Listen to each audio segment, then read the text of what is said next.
others, and also allows us to survive the use of power against ourselves. But once we justify the use of power against ourselves, it tends to be very sticky, right? It tends not to move. So yeah, social acceptance, sure. But when I say all the things that were taught to you in kindergarten are true universally, people go kind of crazy, right? People go kind of crazy. I mean, there were religious institutions the world over that were built on the earth being the center of the universe, right? And when the earth was revealed as not the center even of the solar system, let alone the universe, those power structures took a blow. Even Darwin's theory of evolution is simply an extension of local principles to universal standards. If you ever want to sort of blow your mind or the mind of your kids, you go online and you search for, like, what did corn look like originally? I mean, you go and see these weird dogs, like they're Shih Tzus and so on, face mushed and they can't breathe, right? What's this great meme, like an ancient cat, 10,000 years ago, talking to a modern cat, and the ancient cat says, "Ah, yes, humans are still our slaves." The guy comes home and the cat's meow, meow, meow, and the cat is basically saying, "Open the cupboard, you effing can opener." So that's what the cat's saying, and the ancient wolf is saying to the modern dog, is trying to talk to the modern dog, and the modern dog is like, the ancient wolf is like, "What the F is that? What is that?" Or, what is it? The wolf 10,000 years ago is like, "Okay, there's some humans over there with a campfire. They're offering me some food. Let's give it a shot. What could go wrong?" And then there's 10,000 years later, there's some flat-faced dog wheezing his way in some old lady kid substitute fluffy costume, and it's like, oh God, what's happened? So animal husbandry, selective breeding for the sake of utility has been known since ancient times, right? People have spliced together crops to get better crops. They've selected the most flavorful and ripe crops. They've split apples into a wide variety of species and of different kinds of apples. And so selectively breeding, right? I mean, wolves were selectively bred for tens of thousands of years so that they retained what's called neoteny. Neoteny is when you retain childlike characteristics into adulthood, right? So women in particular with high-pitched voices, shorter stature, they don't lose their hair and so on. So women retain physical characteristics of childhood into adulthood, and that's called neoteny. And dogs are just wolves bred so that the puppies don't evolve into adult dogs, for the most part, right? Dogs are just wolf puppies that never grow up. So animal husbandry, selective breeding, there's a Russian breeder, which I thought was quite fascinating. He separated foxes into two groups. And one group, he simply bred the most aggressive foxes with the most aggressive foxes. And the other group, he bred the least aggressive foxes with the least aggressive.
Key code recovered.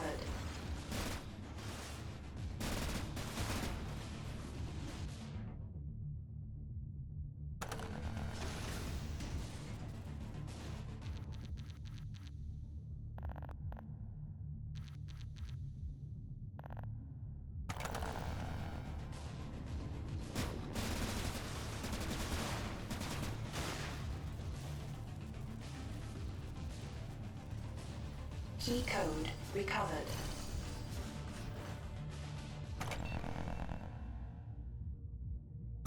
Foxes, and within a couple of generations, and it was only a few generations, he had crazy aggressive foxes and crazy passive and friendly foxes, and it was pretty wild.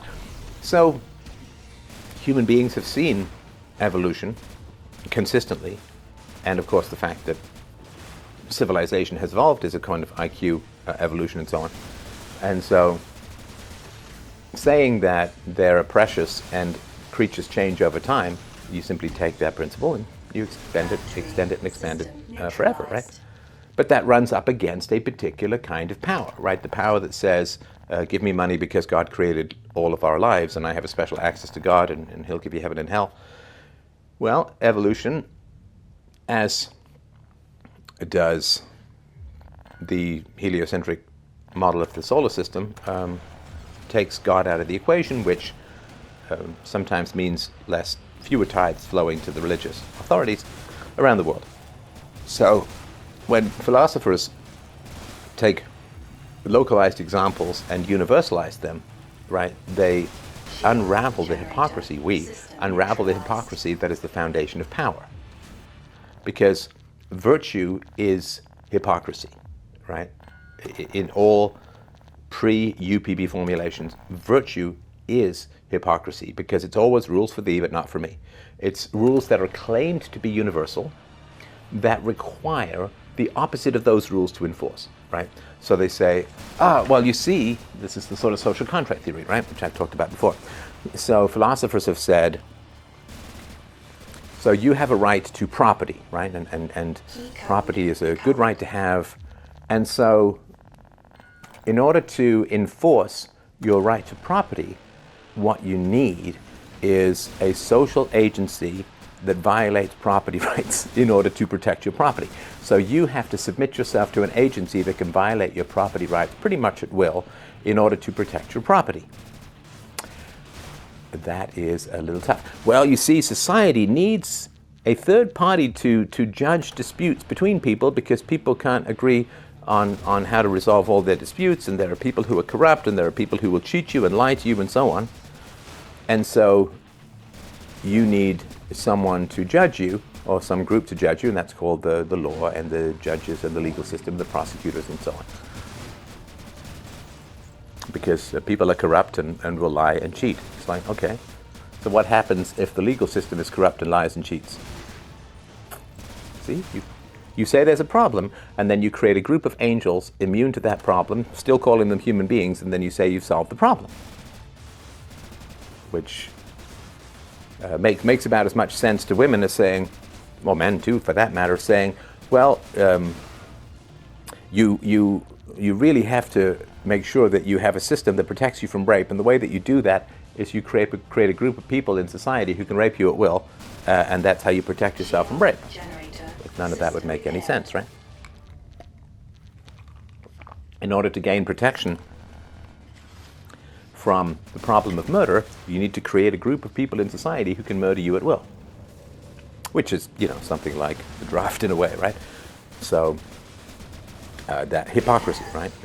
And you're not allowed to notice this, right? Because if you notice it, then it's a problem, right? Because then you shall live to see man-made horrors beyond your comprehension, and that really is just boing, eyes open tight, right? So, moral frameworks are intrinsically social because they rely on social acceptance and enforcement. Okay, so that's a total word salad, but I think the questions that it raises are interesting. And just in general, I know everybody wants to rush to their big question, but I was always taught as a kid, it's just another one of these things that's kind of important. I was always taught as a kid, well, two things. Respect property, don't use force, And all you do is take that and universalize it, right? And that runs you into the hypocrisy of power. And power has its say in all of that, as we know. But the other thing I was told is that haste makes waste. Don't rush. Haste makes waste. Like there's a business idea where the old bull and the young bull are at the top of the hill and there's a bunch of cows at the bottom. And the young bull says, let's run down and have sex with a cow. And the older bull says, no, let's walk down slowly and sex with all the cows, right? I mean, it's, one of these not very useful apocryphal stories in the business world. And so haste makes waste. And so you need to build your case to have credibility, right? There's a reason why it's hundreds of pages for peaceful parenting, and it's hundreds of pages for UPP, and it's hundreds of pages for RTR, and it's hundreds of pages for essential philosophy and my other books and so on. You need to build your case, right? So again, I don't know what you mean by moral. I don't know what you mean by frameworks. Intrinsically is really, really a tough word. I mean, you're talking about Aristotelian essence or based upon the concept definition. I don't know. I don't even know what you mean by social. Social enforcement. So, and also you blend together acceptance and enforcement. They rely on social acceptance and enforcement. No, moral frameworks do not rely on enforcement in a truly free society. Because in a truly free society, the power is ostracism, right? I mean, you understand the irony that I've been advocating ostracism and being kicked out of economic frameworks as a way of enforcing social rules. I've been talking about that for decades, and then I got deplatformed. Ooh. I don't particularly mind being the proof of my own theory. Deplatforming is a great argument for a truly free society. So, all right, so social acceptance and enforcement. If you mean by enforcement the initiation of the use of force, then that's immoral. If you mean by enforcement self-defense, that's another matter, still the use of violence, but justified. If you're talking about enforcement through ostracism, that has no violence involved. So again, I don't know what you're talking about. And if I don't know what you're talking about, as a rational guy, right, it's an important principle here. If I don't know what you're talking about, I assume that you, my friend, do not know what you're talking about. And you're trying to pull one over on me by rushing through a whole bunch of complex stuff as if it's completely self-evident. So you understand, that's an appeal to insecurity, right? Right, that's an appeal to... So if you rush forward with highly complex stuff,